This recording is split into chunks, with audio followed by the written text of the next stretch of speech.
മെഴുകുതിരി വെളിച്ചത്തിൽ പഠിക്കേണ്ട ദുരവസ്ഥയാണ് ഇടുക്കി വണ്ടിപ്പെരിയാർ ഇഞ്ചിക്കാടുള്ള സഹോദരങ്ങളായ ഹാഷിനിക്കും വർഷിനിക്കും.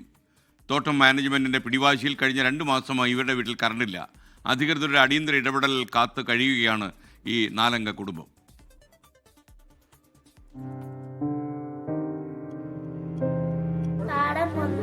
കണ്ണന്റെ മണ്ണു തീറ്റാം, മണ്ണു തിന്നിടിഞ്ഞാൽ കണ്ണൻ എന്നിങ്ങനെ തിണ്ണൻ പോയി ചെന്നിട്ട് ദ്വാരകന്മാർ മാതാവോടായിട്ടു ചൊല്ലി നിന്നിടിഞ്ഞാൽ മാതാവു താനതു കേട്ട നേരം.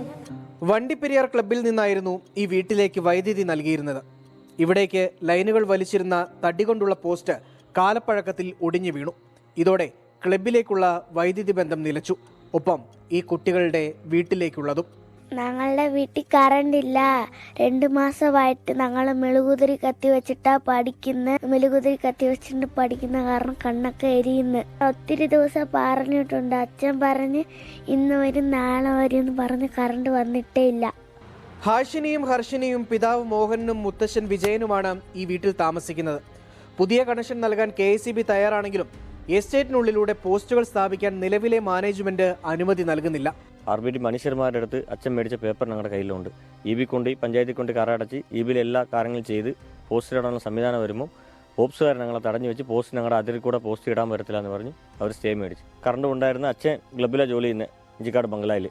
അന്നേരം അവർ നമുക്ക് ലൈൻ കൊടുത്ത് ഇത്ര വർഷം കറണ്ട് ഉണ്ടായിരുന്നു. ഇപ്പോൾ 3 മാസമായിട്ട് കറണ്ട് ഇല്ലാതെ ഞങ്ങളും പിള്ളേരെയും വെച്ചുകൊണ്ട് വലിയ അവസ്ഥയിലാണ് ഇങ്ങനെ നിൽക്കുന്നത്. ഞങ്ങൾ RBT എസ്റ്റേറ്റിന്റെ ഉടമസ്ഥതയിലുണ്ടായിരുന്ന ഈ സ്ഥലം 25 വർഷം മുമ്പ് വിജയൻ എഴുതി നൽകിയതാണ്. എന്നാൽ എസ്റ്റേറ്റ് പോപ്സ് മാനേജ്മെന്റ് ഏറ്റെടുത്തതോടെ സ്ഥലത്തിന്റെ ഉടമസ്ഥാവകാശത്തിൽ തർക്കമുയർന്നു.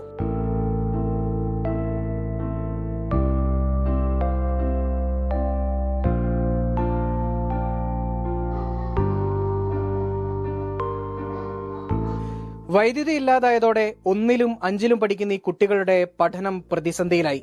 ഈ വീട്ടിലേക്ക് വെള്ളം പമ്പ് ചെയ്യാൻ കഴിയുന്നില്ല. വൈദ്യുതിയുമായി ബന്ധപ്പെട്ട ഒരു കാര്യങ്ങളും ഈ വീട്ടിൽ ചെയ്യാൻ കഴിയുന്നില്ല. ഇതൊക്കെ ചൂണ്ടിക്കാണിച്ചുകൊണ്ട് കളക്ടർക്ക് പരാതി നൽകാൻ ഒരുങ്ങുകയാണ് ഈ കുടുംബം.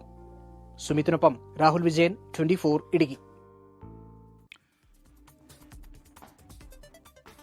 എന്തായാലും ഈ കുടുംബത്തിന് വൈദ്യുതി ഉണ്ടാകാനുള്ള നടപടികൾ ആളുകൾ സ്വീകരിക്കട്ടെ എന്നാണ് നമുക്ക് പറയാനുള്ളത്.